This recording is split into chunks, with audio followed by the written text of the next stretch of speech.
जगावं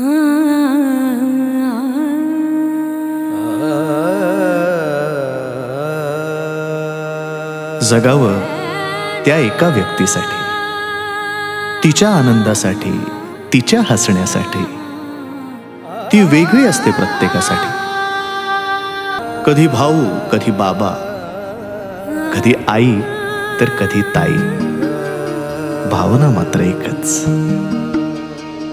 कधी हसणार आहे, कधी रडणार आहे. कधी हसणार आहे, कधी रडणार आहे.